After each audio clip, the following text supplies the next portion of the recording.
Assalamualaikum warahmatullahi wabarakatuh. Waalaikumsalam warahmatullahi wabarakatuh. Selamat siang Ibu-Ibu semuanya.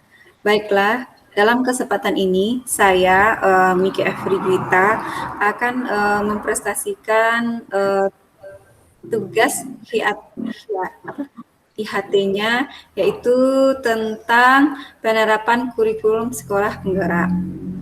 Nah, sebelum kita mulai, alangkah baiknya kita mulai dengan berdoa. Saya minta tolong kepada Ibu Dia untuk memimpin doanya.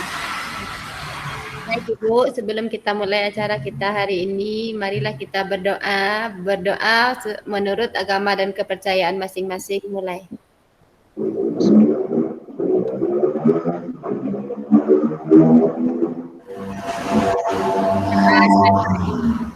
Terima kasih Ibu Dia. Baiklah Ibu, untuk presentasinya akan saya tampilkan.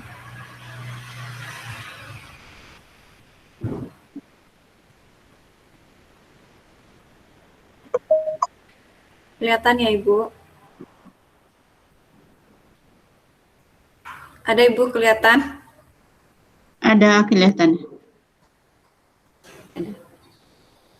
Nah, di sini dalam penerapan kurikulum sekolah penggerak, yaitu ada 3 yang berperan dan berfungsi dalam menerapkan kurikulum sekolah penggerak.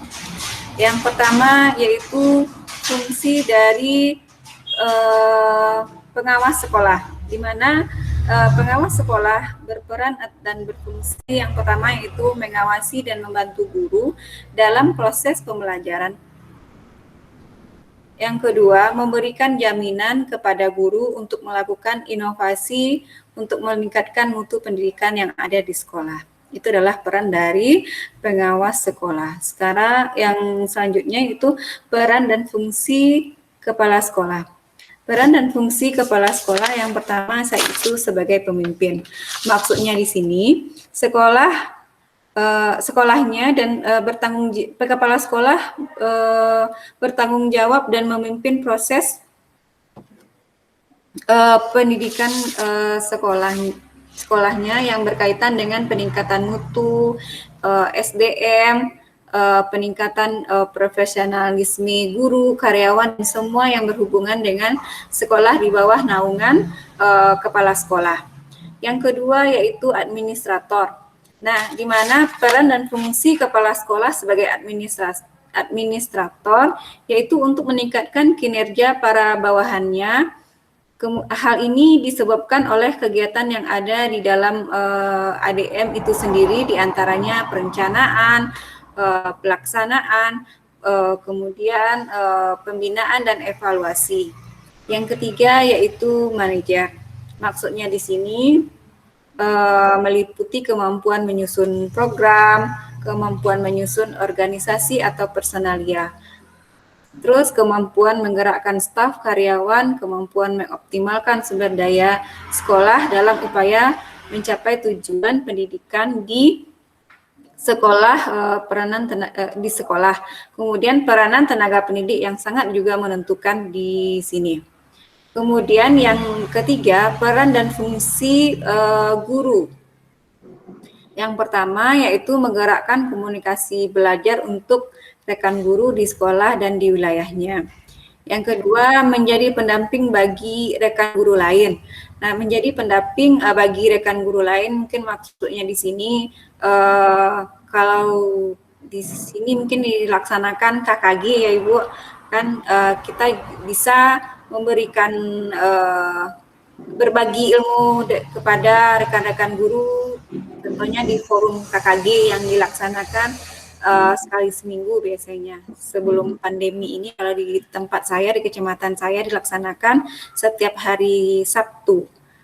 Nah, kemudian yang ketiga, mendorong peningkatan kepemimpinan murid di sekolah.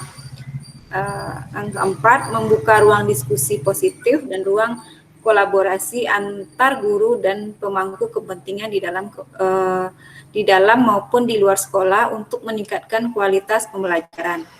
Nah, sama seperti yang sudah Ibu Dia jelaskan tadi bahwa dalam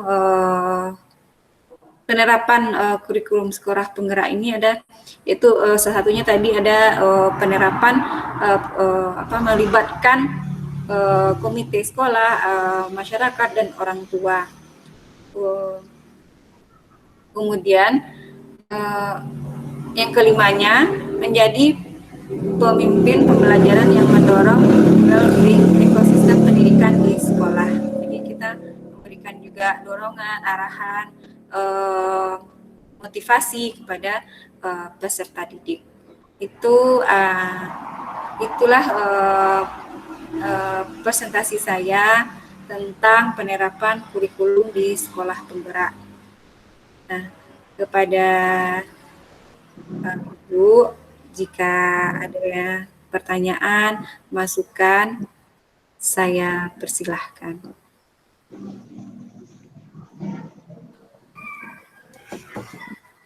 Bu Mike. Ya, Ibu.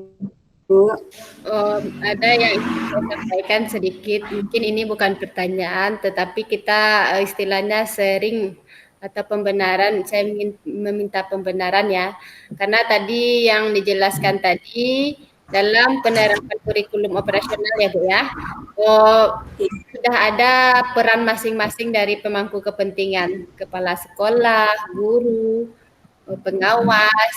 Kira-kira bagaimana hubungan ketiganya? Apakah kalau cuman guru saja yang menjalankan perannya, bagaimana penerapan penerapan nanti? Bisa enggak kira-kira? Atau kepala sekolah saja yang aktif menjalankan perannya gitu?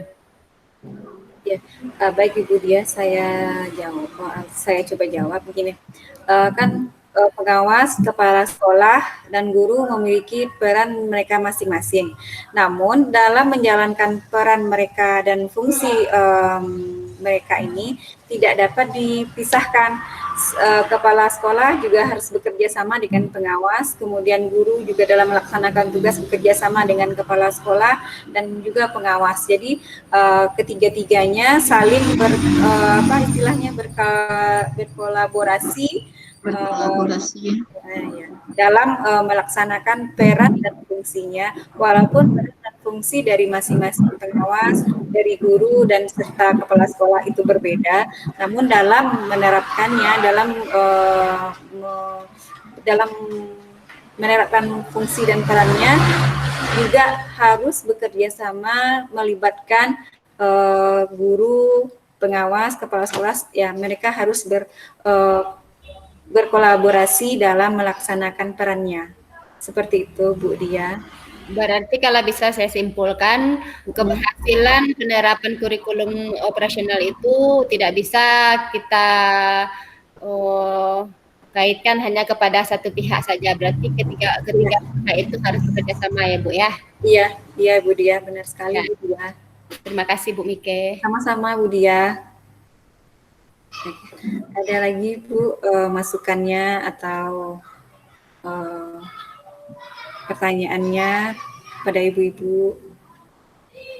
Ya, Bu Mike, saya setuju dengan Bu Mike bahwa pengawas, kepala sekolah, dan guru-guru itu harus berkolaborasi, bekerja sama, dan saling mendorong, saling memotivasi untuk kelancaran sekolah penggerak. Ya, terima kasih Bu Gusna Yenti. Demikian Ibu presentasi saya kali ini. Saya mohon maaf atas segala kekurangan dan saya akhiri dengan Assalamualaikum warahmatullahi wabarakatuh. Terima kasih Bu Mike. Terima kasih Bu Gusna.